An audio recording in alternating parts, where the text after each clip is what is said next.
Share Cancer Support partnered with researchers to learn about the experiences of Black women diagnosed with triple negative breast cancer, or TNBC.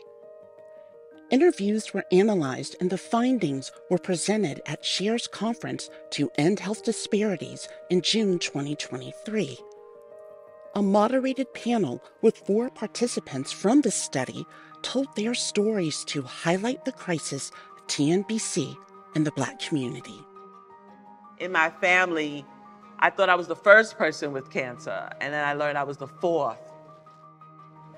The way support looked for me is the phenomenal support that I received kind of like fueled what I give back to the cancer community, because I don't take it lightly that everyone does not have that story. I have my parents literally 5 minutes from me. Shout out to my mom, because she's the reason that I get to be here or anywhere that I go.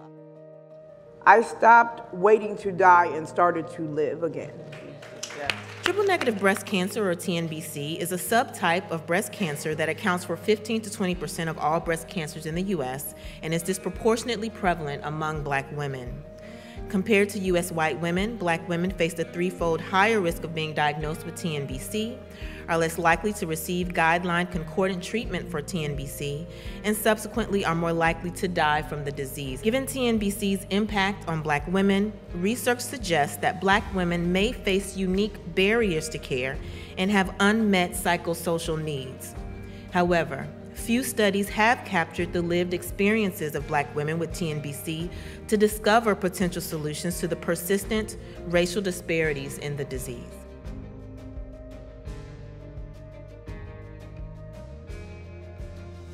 So from all of the qualitative interviews, we were able to identify 8 key themes that we then translated into recommendations for action. And those themes were very broad, went across a number of topics, including advocacy, support, and also the importance of Black women being treated as Black women. My name is Jade Nunn. My original diagnosis is stage 2B, triple negative breast cancer. And my second diagnosis was metastatic stage 4 triple negative breast cancer. I was not informed what TNBC was really until after I was getting ready to start treatment. I was excited about my hormone test coming back negative because I thought that meant that somehow there was a better outcome for me. I am Latoya Cawley, 46, diagnosed at the age of 34 with triple negative breast cancer. It's shocking, still shocking, and it's disheartening because although it is not a racial issue, it is still a racial issue, you know, and to just realize that systemic racism and the disparities that we have generationally experienced is still going on, and it's hitting us so profoundly physically and medically. Ife Leonard, diagnosed with invasive ductal carcinoma, triple negative breast cancer. I was not aware when I was first diagnosed December 2018. I was unaware. I was only told invasive ductal carcinoma. I did not find out about triple negative breast cancer until I finished my chemotherapy, finished radiation, surgeries. Was not taught at all. I learned through the SHARE program, going to support groups, conferences, workshops, reading, and then making the link. Not knowing during the time. I'm aware that I was a recipient of why should we tell her? To be misinformed or ill-informed as a Black person is part of institutional oppression. My name is Deltra James, and my diagnosis is triple negative MBC. When I was originally diagnosed, I had no idea what triple negative breast cancer was. I had no idea that there were different subtypes of breast cancer. I believed that breast cancer was breast cancer and pancreatic cancer is pancreatic. Like, I had no idea there were different types and what that meant for overall survival and treatment options. But then when I was told, oh, you have this type of cancer and it's metastatic, I kind of felt like all of that fight mode slip away, and I was just feeling lost and like, what does this mean and what can we do? One time it said I thought about quitting until I realized who was watching.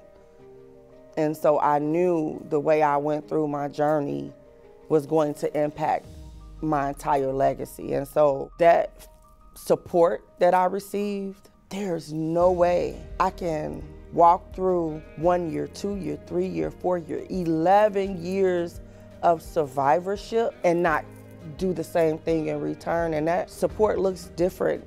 It's limitless. It was hard. I think for me, support is outside of my family, more so I don't have many people, but my kids are right now the biggest support and just keeping me going. It makes me feel like a lot of people didn't have the same outcome as me. Being able to have a medical support team that actually wanted you to make it or tried things that were out of the norm to keep me where I am. It's, just like any other foe that you have or that I've had in my life. I try not to let anything, any person, any powers have the upper hand in my life. And so my advocacy and just the education behind this diagnosis was how I fought back and how I weaponized my children, because I do have 4 daughters, I do have 4 granddaughters. We may see cancer again in our family. So knowing that, it's like I'm strategically educating them so that if they could not help me during my time, who knows who they may meet on their journeys, and they'll be able to educate or at least know enough to inform and connect them with someone who can give them some resources so they won't be as in the dark as I was.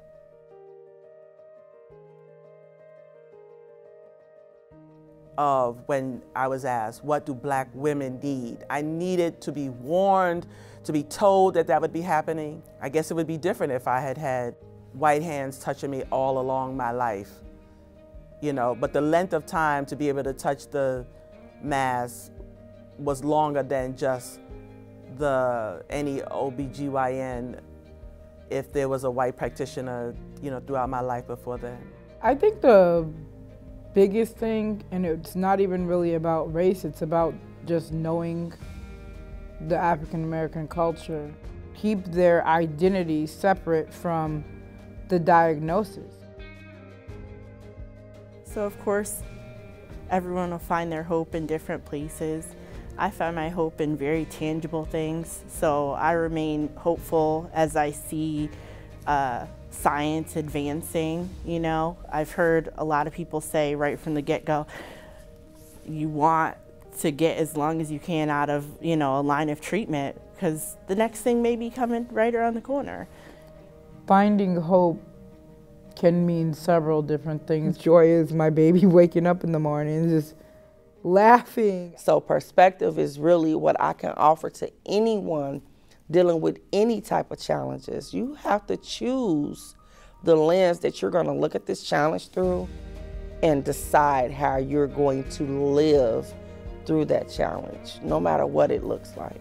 We not only wanted to provide an overview of the research, but would like to leave you with recommendations on what to do with this information. There were 15 recommendations created based on this qualitative research. We would like to highlight our top recommendations with a call to action. Avoid colorblindness. Clinicians need to be better educated about TNBC and Black women. Acknowledge the mental exhaustion of structural racism and its potential additional impact on Black women. formally integrate pathways for support, and advocate for more research with Black women and TNBC.